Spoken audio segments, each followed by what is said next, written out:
महत्त्वाची बातमी पुढच्या 24 तासांमध्ये मिचॉंग या चक्रीवादळाचा धोका आहे। बंगालच्या उपसागरामध्ये तयार झालेल्या कमी दाबाच्या पट्ट्याचं चक्रीवादळ या काळात देशामध्ये अनेक ठिकाणी मुसळधार पावसाचा अंदाज आहे। पावसाबद्दल एक चिंता करायला लावणारी बातमी आता समोर आली आहे। महाराष्ट्रावर चक्रीवादळाचं मोठं संकट धावून येतंय। पुढच्या 24 तासांमध्ये महाराष्ट्रावर एक चक्रीवादळ धडकणार असल्याची मोठी बातमी आता समोर आली आहे। संपूर्ण महाराष्ट्रभर पावसाने वेढा घातलेला असून ढग काळे काळे आले आहेत। आता त्याबरोबर एक नवं संकट महाराष्ट्रावर धावून येतंय, ते म्हणजे गेल्या 20 वर्षातील सगळ्यात मोठे चक्रीवादळ आज मध्यरात्री धडकण्याची शक्यता वर्तवण्यात आल्या। महाराष्ट्रावर चक्रीवादळाचं मोठं संकट आलंय। गेल्या 20 वर्षातील सगळ्यात मोठं चक्रीवादळ आज मध्यरात्री 2 वाजेपर्यंत महाराष्ट्रावर धडकणार। 10 जिल्ह्यात प्रचंड नुकसान होण्याची दाट शक्यता वर्तवण्यात आल्या।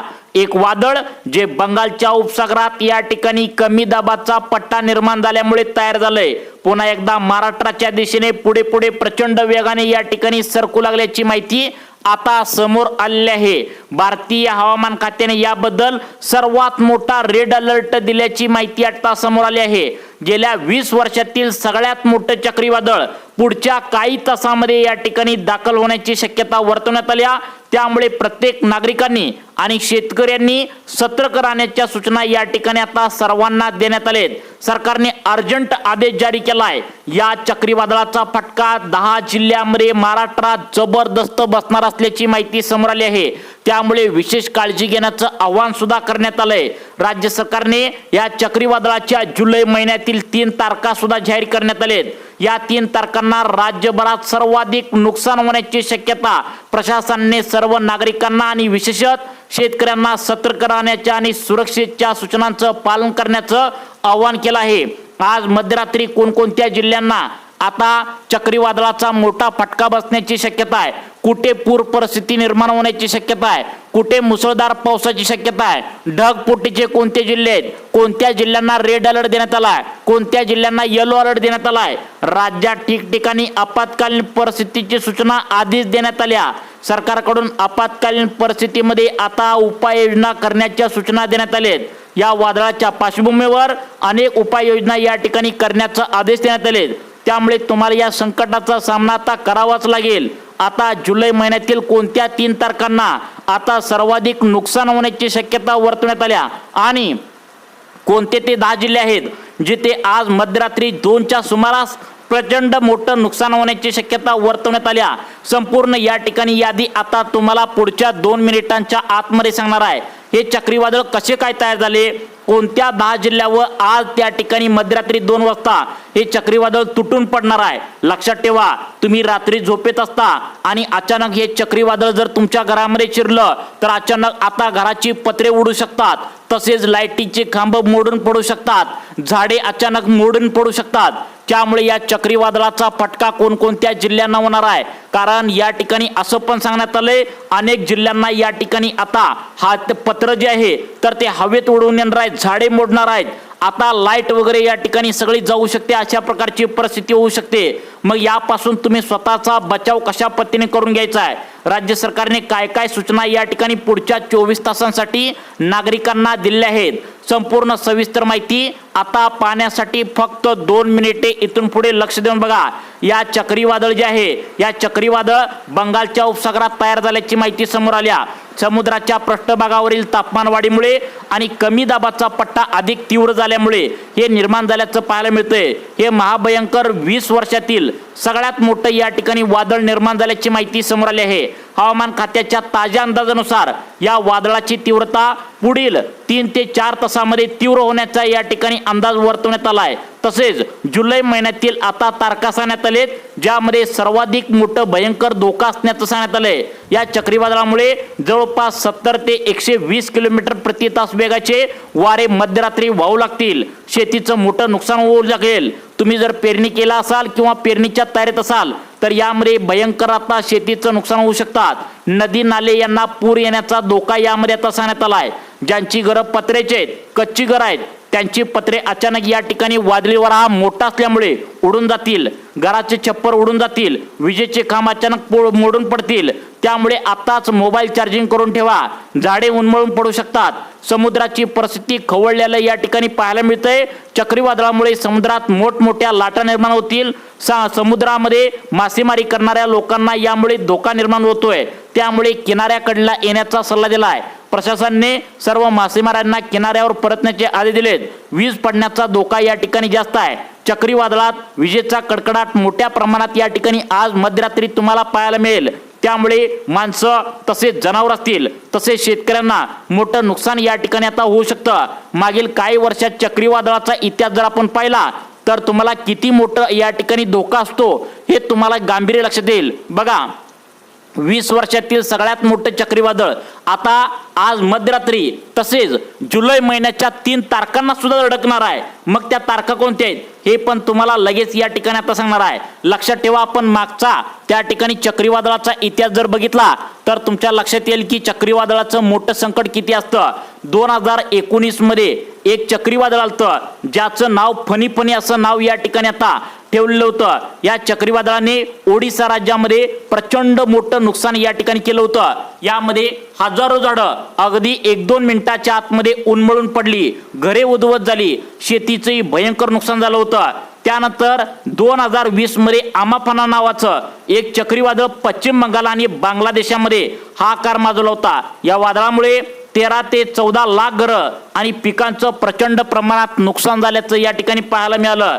पुढचं वादळ आलं 2021 मध्ये. आता याला यास नावाचं चक्रीवादळ म्हणून आता ओळखलं जात होतं, ज्याने ओडिसा बंगालच्या किनारपट्टीवर मोठ्या प्रमाणात आता नासधूस या ठिकाणी केल्याचं पाहायला मिळालं. या सर्व उदाहरणावरून तुमच्या लक्षात येईल की चक्रीवादळाचं संकट किती भयंकर असू शकतं. पण यावेळेस हे चक्रीवादळ गेल्या 20 वर्षातील सगळ्यात मोठं आहे आणि हे मध्यरात्री धडकण्याची शक्यता वर्तवण्यात आल्या. महाराष्ट्रामध्ये अवकाळी पाऊस आणि या ठिकाणी वादळाने मागच्या 2 महिन्यामध्ये नुकसान केलंच आहे. 2019 मध्ये कोकणात, आता आपल्या रायगड रत्नागिरी जिल्ह्यामध्ये 2019ला केर नावाचं एक वादळ आलतं, ज्यामुळे रायगड आणि रत्नागिरी जिल्ह्यात शेतीचं भयंकर नुकसान झालं होतं. शेतकऱ्यांना लाखो रुपयाचा फटका या ठिकाणी आता झालेला होता. उन्हाळी पिके असतील, पावसाळी पिके असतील, जमीन उद्ध्वस्त झाली होती. याच पार्श्वभूमीवर आता लगेचच आता हे वादळ या ठिकाणी येणार आहे. याला हलक्यात अजिबात घेऊ नका. कोणत्या 10 जिल्ह्यामध्ये तुम्हाला काळजी घ्यायची आहे, प्रशासनाने याबद्दल काय तयारी केल्या, नागरिकांनी आता तुम्ही सज्ज राहणं गरजेचं आहे. प्रशासनाने काही महत्त्वाच्या सूचना देखील जारी केलेत. प्रशासन म्हणतंय पहिली सूचना पाळायची आहे ती म्हणजे विजा जर तुमच्या जिल्ह्यामध्ये घराच्या आसपास चमकत असतील तर या ठिकाणी सावध राहायचं आहे. कुठेही वीज चमकत असेल, आसपास विजांच्या या ठिकाणी चमकत असतील तर घरातून अजिबात बाहेर पडू नका. शेतात जायचं असेल तर आजची रात्र या ठिकाणी जाऊ नका. काय खरेदी करायला जायचं असेल तर या ठिकाणी आज अजिबात त्या ठिकाणी घरातून बाहेर पडू नका. कारण विजा जर चमकत असतील तर घरातून बाहेर पडू नका असा पहिला संदेश देण्यात आला आहे. त्यानंतर मोबाईल आणि इलेक्ट्रॉनिक वस्तू प्रत्येकाजवळ असतात. याचा वापर तुम्ही या ठिकाणी विजा चमकत असताना अजिबात वापरायचा नाही. विजेचं वातावरण जर निर्माण झालं, विजा कडकडत असतील तर त्यावेळेस मोबाईल आणि इलेक्ट्रॉनिकचा वापर अजिबात या ठिकाणी करू नका. सुरक्षित राहा. वादळी वाऱ्यामुळे झाडे आणि कुमकुवत झालेली जी घरं आहेत तर ती अचानक या ठिकाणी पत्त्याच्या पानासारखी कोसळण्याची शक्यता यामध्ये वर्तवण्यात आल्या. अनावश्यक प्रवास टाळा. तुम्ही जर किनारी भागात राहत असाल म्हणजे नदीच्या कडेला, समुद्राच्या कडेला राहत असाल तर घरातील महत्त्वाची कागदपत्र वगैरे सुरक्षित ठेवा. जर तुमच्या घरामध्ये गॅस असेल तर तुम्ही गॅस वापरत असाल तर रात्री हा गॅस या ठिकाणी कनेक्शन व्यवस्थित आता तुम्ही बंद करून ठेवायचा आहे. मोबाईल चार्ज करून ठेवा. एखादी पॉवर बँक असेल तर ती आधी चार्जिंग करून ठेवा, कारण लाईट जाण्याची शक्यता दाट असते, जेणेकरून तुम्हाला मोबाईलवर सर्व अपडेट्स मिळून जातील. आता चक्रीवादळाची अद्ययावत माहिती आल्या की हवामान खात्याच्या वेबसाईटवर नजर ठेवा. मौसमी, दामिनी किंवा NOCच्या ॲपच्या माध्यमातून वादळाची दिशा कशी असेल, वेग कसा असेल, कुठे या ठिकाणी गारपीट होईल, कुठे आता चक्रीवादळाचा धोका आहे, कुठे या ठिकाणी आता मुसळधार पाऊस आहे आणि या ठिकाणी ढगफुटी कुठे होईल, या ठिकाणी आता तुम्हाला सर्व काही माहिती मिळून जाणार आहे. वादळात जो फटका आहे तर तो सर्वाधिक फटका असणार आहे या 10 जिल्ह्यांना. मग कोणत्या 10 जिल्ह्यांना सर्वाधिक फटका बसण्याची शक्यता आहे? भारतीय हवामान खात्याने कोणत्या 10 जिल्ह्यांची नाव घेतलीत, कोणत्या 10 जिल्ह्यात अलर्ट जारी केला आहे, शेतकऱ्यांसाठी कोणत्या विशेष सूचना असणार आहेत तुमच्या शेतातील आता पिकं उगवत असतील किंवा पेरणीच्या तयारी करण्यात असाल किंवा पेरणी करायला लागला असाल तर काय सुरक्षित करायचं आहे, जनावरे जर तुमच्याकडे असतील तर कशी सुरक्षित ठिकाणी हलवायचं आहे, शेतकऱ्यांसाठी सुद्धा विशेष सूचना सांगण्यात आल्या। पहा, हा निसर्ग जो आहे तर तो आजपर्यंत कोणाला सुद्धा ओळखता आला नाही। तुमची परिस्थिती किती चांगली आहे, किती परिस्थिती वाईट आहे, श्रीमंत आहे, गरीब आहे, तुमच्या खिशात किती पैसा आहे, याला निसर्ग या ठिकाणी अजिबात किंमत देत नाही। त्याला जे करायचं ती 100% नुकसान करून जातो, तो नुकसान करून जात असतो। त्यामुळे आपण सावध राहणं गरजेचं आहे। आता आपण जर या ठिकाणी तयार असलो तर नक्कीच या संकटातून स्वतःला या ठिकाणी आपण आता सावध करू शकतो। योग्य वेळी योग्य कृती केल्यास जीवित आणि वित्तहानी टाळू शकतो। त्यामुळे प्रशासनाच्या सूचनांचं काटेकोरपणे पालन करा। पुढचे 24 तास अत्यंत गंभीर स्वरूपाचे असणार आहेत। स्थानिक प्रशासनांची संपर्क राहा, सतर्क राहा, कारण या 10 जिल्ह्यात मोठा अलर्ट देण्यात आला आहे। बऱ्याच वेळा नागरिक काय करतात की वादळ आलं, दरवर्षी येतं म्हणून या ठिकाणी हलक्यात घेतात, परंतु अजिबात या संभ्रमात राहू नका। या वेळेचं आता जे वादळ आहे तर ते भयंकर गंभीर स्वरूपाचं या ठिकाणी आता सांगण्यात आलं आहे। त्यामुळे कोणते 10 जिल्हे आहेत लक्षपूर्वक बघायचं आहे। कोणत्या 10 जिल्ह्यामध्ये सर्वाधिक आता पावसाचा फटका आहे, कोणत्या 10 जिल्ह्यामध्ये आता ढगफुटीची शक्यता आहे, कोणत्या 10 जिल्ह्यामध्ये आता चक्रीवादळाचा फटका या ठिकाणी सांगण्यात आला आहे। रेड अलर्ट आत्ताच जारी केला आहे। जे स्थानिक प्रशासन आहे, पोलीस खाता आहे, अग्निशमन दल आहे, त्याचबरोबर आपत्कालीन परिस्थिती या ठिकाणी अनेक जिल्ह्यामध्ये होण्याची शक्यता वर्तवण्यात आल्या।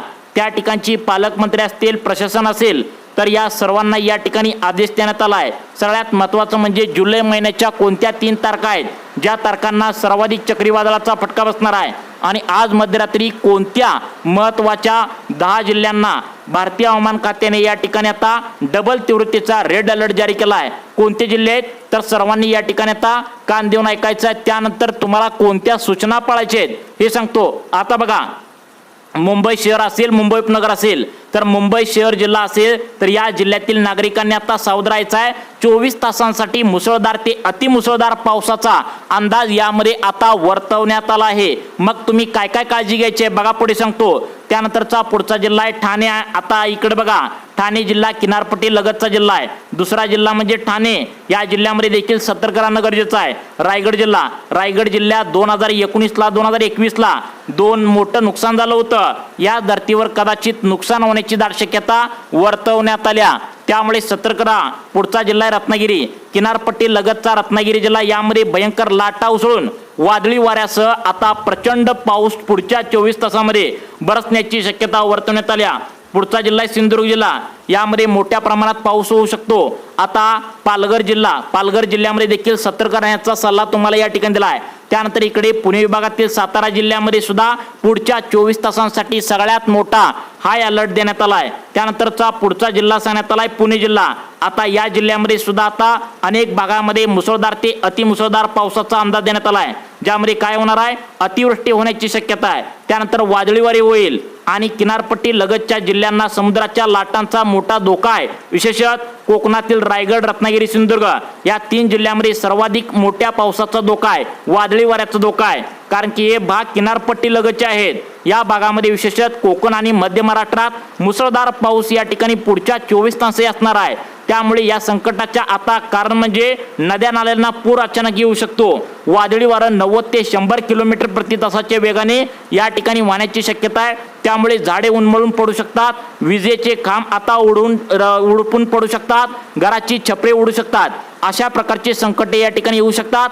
आता या ठिकाणी सगळ्यात महत्त्वाचं म्हणजे जुलै महिन्याच्या कोणत्या तारखांना सर्वाधिक मोठा धोका आहे हे तुम्हाला लगेच सांगतो। लक्षात ठेवा, समुद्राच्या पृष्ठभागावर एक तापमान या ठिकाणी वाढू लागले आणि हे वादळ हे आहे तर ते कशामुळे तयार झाले की तापमान वाढीमुळे तयार झाले। समुद्राचे जे पाणी आहे त्याचा पृष्ठभाग असतो, त्याच्या तापमान वाढीमुळे कमी दाबाचा पट्टा निर्माण होत असतो आणि त्यातून हे वादळ या ठिकाणी आता भलं मोठं तयार होत असल्याचा अंदाज सांगण्यात आला आहे। हवामान खात्याच्या अंदाजानुसार जो अंदाज पूर्वीच दिला होता आणि सगळ्यात महत्त्वाचं म्हणजे मागच्या महिन्यामध्ये जे दुष्काळ पडणार, पाऊस पडणार नाही अशी परिस्थिती निर्माण झाली होती, त्यामुळे गरम आणि गार वातावरण एकत्र भिडल्यामुळे आता याचा धोका असल्याचे सांगण्यात आले। हे वादळ कर्नाटक तसेच इतरही आता ज्या बाकीच्या सीमा आहेत तिकडे आता धडकण्याची शक्यता वर्तवण्यात आल्या। महाराष्ट्रात नेमकं केव्हा येणार आहे या संदर्भात IMDने एक निवेदन अजून जारी केलं नाही। आता सगळ्यात महत्त्वाचं म्हणजे काय काळजी घ्यायची आहे, सर्वांनी आता काय काळजीपूर्वक ऐकायचं आहे हे बघा। तुम्हाला घरातून बाहेर पडताना विजा चमकत आहेत का नाही हे लक्षात घ्यायचं आहे. विजा जर चमकत असतील तर झाडाजवळ अजिबात उभारू नका. त्या ठिकाणी सगळ्यात महत्त्वाचं म्हणजे पाण्याच्या कडला अजिबात उभारू नका, कारण आतापर्यंतचा या ठिकाणी आता इतिहास आहे. पाण्यात आणि या ठिकाणी दुसरा म्हणजे झाडावर 2 ठिकाणी वीज पडण्याचा धोका जास्तीत जास्त या ठिकाणी असतो. त्यामुळे विजा चमकत असतील तर घरातून न बाहेर पडण्याचा सल्ला दिला आहे. मोबाईल वापरत असाल तर या ठिकाणी आता वापरू नका असं या ठिकाणी सांगण्यात आलंय, कारण पुढच्या 24 तासामध्ये जर विजा चमकत असतील तर मोबाईल न वापरण्याचा संदेश या ठिकाणी देण्यात आलाय. पुढच्या 24 तासामध्ये मुसळधार ते अतिमुसळधार पाऊस होऊन काही जिल्ह्यामध्ये आता वादळी वाऱ्याचा फटका बसण्याची शक्यता वर्तवण्यात आल्या. त्यामुळे तुम्हाला आतापर्यंत जी माहिती सांगितली ही एक सूत्रांमार्फत दिलेली शक्यता आहे. त्यामुळे तुम्हाला आता या ठिकाणी मोठी कामे पावसाच्या जीवावर करणार असाल तर काळजी घेऊन या ठिकाणी करण्यास सांगितलंय. तुम्हाला अशाच प्रकारचे व्हिडिओ पाहण्यासाठी आपल्या लाईफ चेंज मोटिवेशन या चॅनलला आता सबस्क्राईब करा. धन्यवाद.